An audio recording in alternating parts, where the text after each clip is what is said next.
John Truthdale é um humano qualquer. Bem, isso é o que ele se lembra de ser. Quase todas as memórias de John sumiram. Ele apenas se lembra do próprio nome, e às vezes, até disso ele desconfia. Uma luz invadiu a visão de John. Ele se encontrava dentro de um tubo de vidro cheio de água, em uma espécie de laboratório. Ele não sabia dizer se era a luz do laboratório ou se a cor da pele dele realmente era esse verde azulado. O que ele tinha certeza era que podia respirar na água, pois já estava dentro desse tubo havia meses. Vozes ecoaram pela sala. Uma das vozes veio na direção de John. Não havia somente o tubo de John por ali. Outros tubos com outras pessoas se encontravam ao seu redor. Uma figura parou na frente do tubo de John.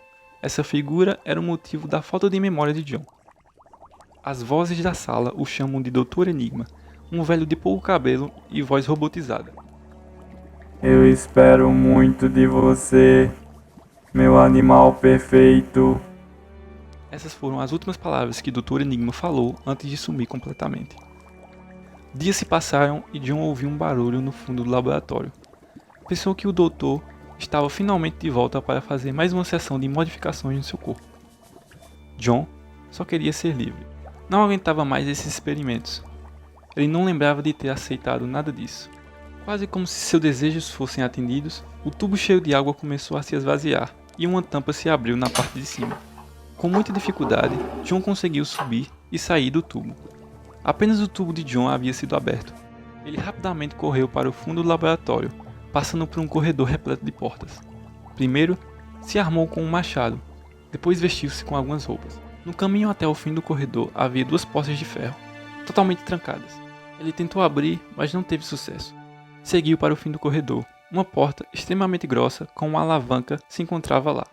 Colocando todas as suas forças nos braços, John conseguiu abrir a porta e sentiu um frio batendo em sua pele.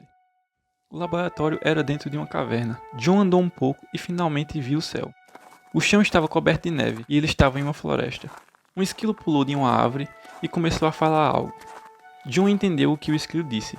Conseguia compreender e se comunicou, trocando informações.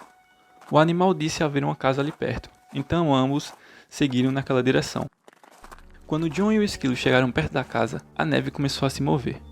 O instinto de John o avisou para se preparar. Um Yeti saiu de dentro da neve e gritou.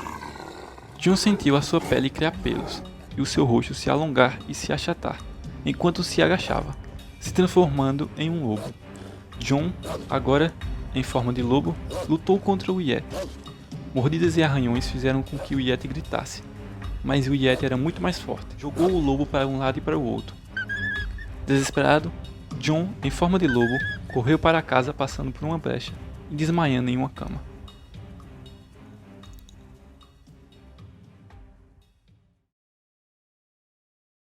Marty não é o seu nome verdadeiro. Ele era um minerador na sua cidade natal. Uma escavação foi aberta perto da cidade, mesmo com os avisos de que era uma má ideia, pois poderia causar desabamentos.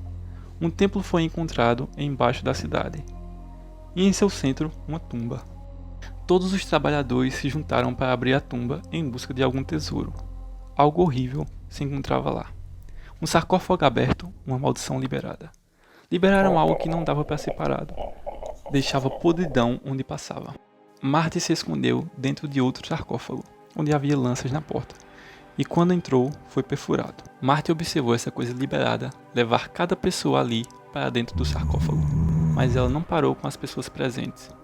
Trouxe todos da cidade também, até a sua esposa e filha. Desesperado, ele tentou abrir a porta para salvá-las, mas ele estava preso. A coisa levou tudo e todos consigo de volta para a tumba, deixando Marty para trás. Dias se passaram, e vozes Marty escutou. Luzes de tocha iluminaram a tumba. Uma voz feminina liderava um bando. Ela balançou a cabeça em desaprovação. Eles haviam chegado tarde demais. Marty gritou por ajuda. Eles abriram a tumba e tiraram ele de lá. Ele estava fraco e cheio de cicatrizes no peito. A mulher ia pelo nome de Paradoxo. Ela estava acompanhada de uma garota e dois homens, conhecidos por Lotus, Void e Nemo, respectivamente. A mulher disse ser do Controle de Dano e Desastre, uma organização que lida com seres malignos. Paradoxo fez uma promessa de que um dia eles voltariam ali e Marty poderia ter a vingança com sua própria lâmina. Marty se juntou a essa organização e sofreu mutações em seu corpo durante alguns meses. Depois disso, ele passou um tempo estudando sobre essas bestas malevolentes. Em sua primeira missão, Marty foi encarregado de matar alguns dos carniçais que estavam se alimentando de cadáveres do cemitério. Depois que esses corpos do cemitério acabassem, eles iam começar a atacar pessoas. Marty se dirigiu até a caverna onde as pessoas disseram ter avistado os carniçais. Acendeu uma tocha e entrou. A luz da tocha afastava a escuridão.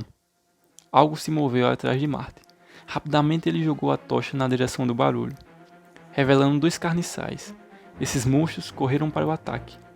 Com a espada na mão, Marty cortou a cabeça do primeiro e, com uma velocidade sobre-humana, se esquivou do ataque do segundo, cortando o tórax do carniçal com apenas um golpe.